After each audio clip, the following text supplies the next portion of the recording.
Conforme anunciado mais cedo, a gente vai tratar agora aqui da repercussão da decisão do Superior Tribunal de Justiça, que definiu como taxativo o rol de procedimentos da ANS, que serve como referência mínima para os planos de saúde, né?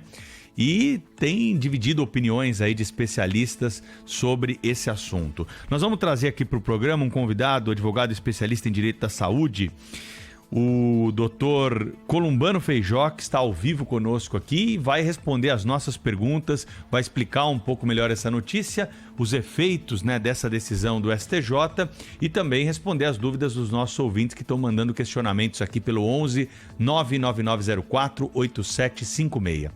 Dr. Columbano, seja bem-vindo aqui à Rádio Bandeirantes, muito obrigado por aceitar o nosso convite. Como é que dá para começarmos a conversa aqui explicando a extensão dessa decisão do STJ? Todo mundo que tem um plano de saúde de alguma forma vai ser afetado? Bom dia. Bom dia, Pedro. Uma satisfação imensa poder estar aqui com vocês no Jornal Urgente.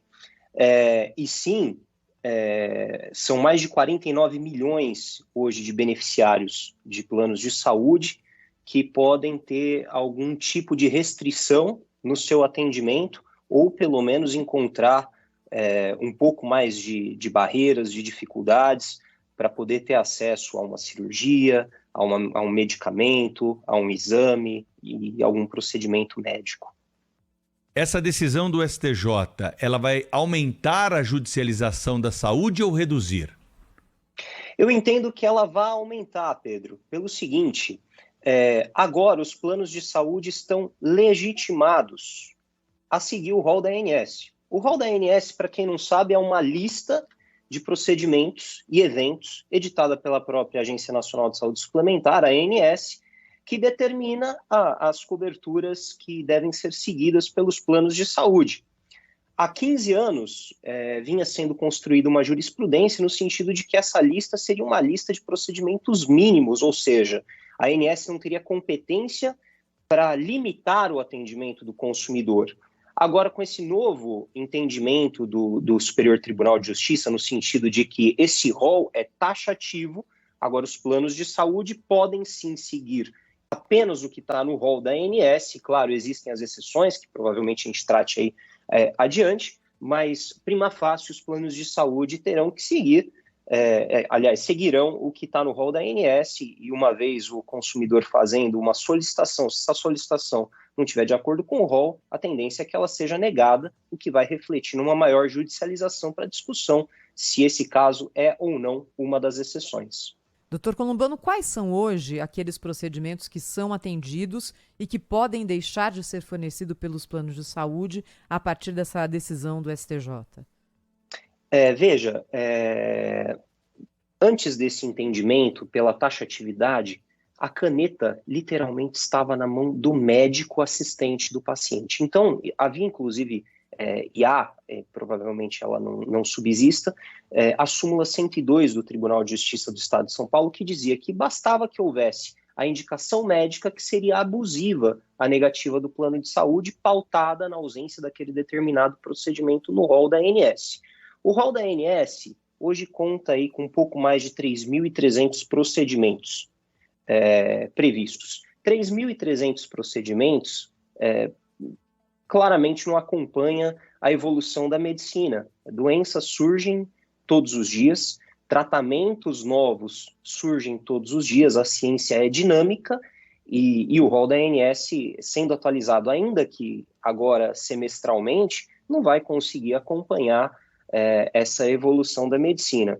Então, de acordo com o entendimento anterior, bastava que o médico, o prescritor, indicasse e fundamentasse essa indicação da terapêutica para o paciente, que o plano de saúde seria obrigado a efetivar essa cobertura. Agora, os planos de saúde podem restringir essa cobertura de acordo com esses 3.300 procedimentos que constam no rol, que são procedimentos muitas vezes básicos, que não acompanham os novos procedimentos que surgem de acordo com a evolução da medicina. O Fernando Cavalcante, nosso ouvinte aqui, está perguntando o seguinte, porque ele tem uma liminar, né, para um determinado tipo de procedimento, de tratamento, para o filho dele. Ele quer saber se essa liminar cai automaticamente ou se esse julgamento ele tá ganhando muita publicidade porque ele vai servir de parâmetro para outros casos. Esse julgamento é um caso específico, tratava de um caso de esquizofrenia, inclusive, não foi julgado de acordo com uma sistemática que a gente chama de sistemática de demandas repetitivas, que aí sim gera uma vinculação das instâncias inferiores.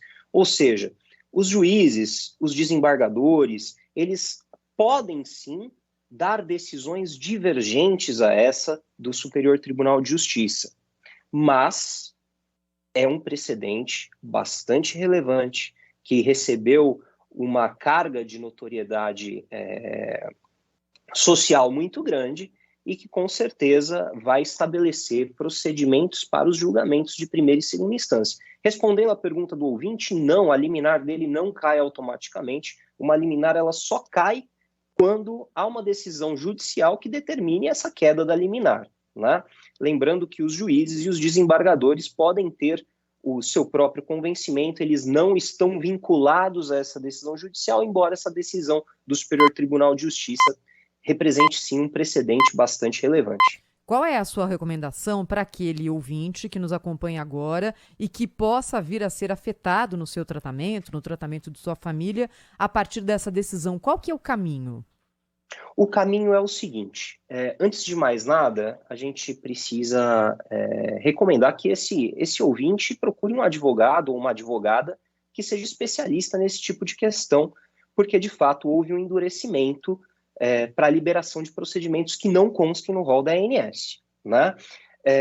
Esse advogado, esse profissional da área, ele vai poder avaliar se o caso desse consumidor se enquadra ou não em uma dessas exceções.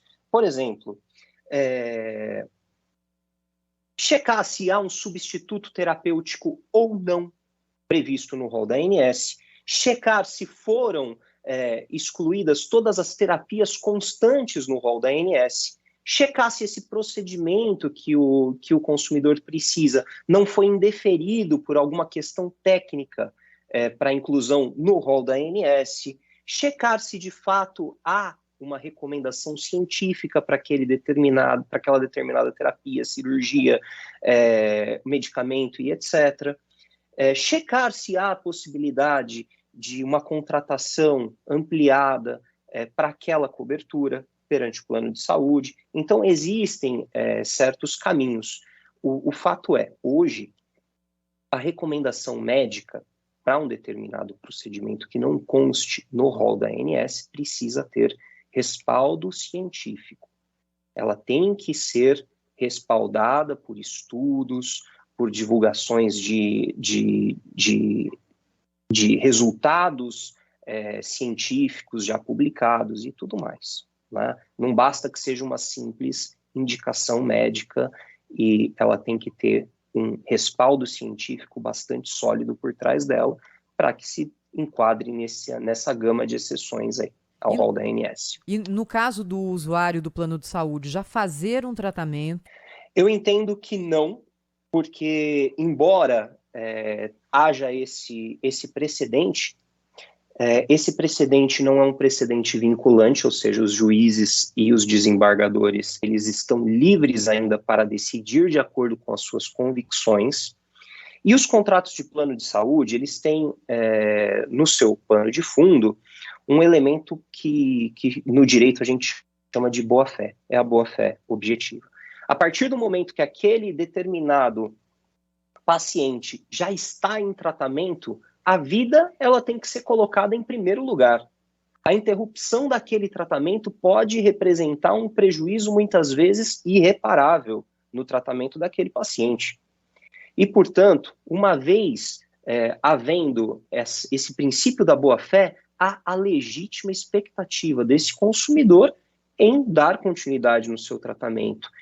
E entre a vida e uma questão administrativa como o rol da ANS, o Tribunal de Justiça, ele vai sempre entender pela vida, que é o bem maior tutelado pelo direito.